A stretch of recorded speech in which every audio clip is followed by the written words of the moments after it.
Obviously, edge rusher is a huge need for the Packers. Really deep class this year. What do you think of the class? Yeah, I think it's honestly exactly what you said and exactly whatever the GMs and coaches here have said. This is one of the deepest classes we've seen in years. I think John Lynch said about 8 years. I think somebody else said 10 years or so.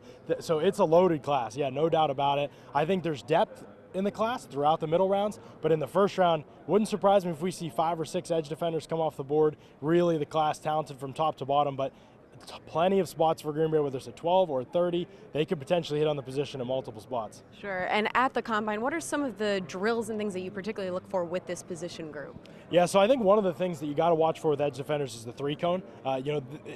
Everybody kind of gets hyped about the 40 and the bench and some of those things, but the 3-cone is huge. It denotes bend and flexibility in the lower half.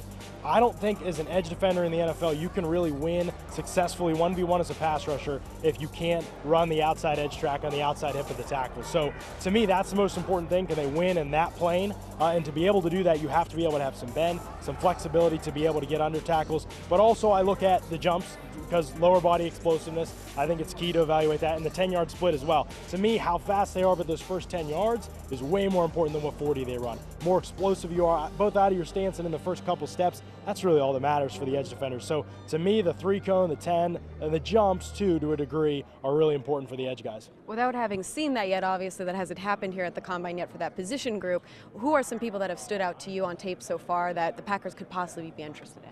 Yeah, a lot of Packers fans see Ja'Kai Polite get mocked there, and I'm a Gator, so I'm in on that. So. So you know it. I just talked to another Florida guy, Jawan Taylor, and he told me Ja'Kai Polite going up against him in practice, guy's crazy. He's hard to block, speed, explosiveness, the whole thing. So all the traits I talked about, I expect him to do well in the testing. I think he'll really impress there. Brian Burns from Florida State too, a longer edge rusher, but I just also asked Jawan Taylor about him, and he said, man, blocking him was incredibly difficult because of the speed that Burns brings to the table.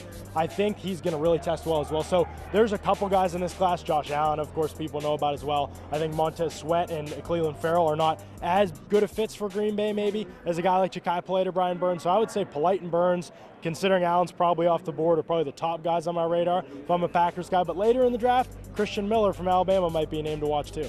All right, well, thank you for joining me, and we'll have more for the Combine later on.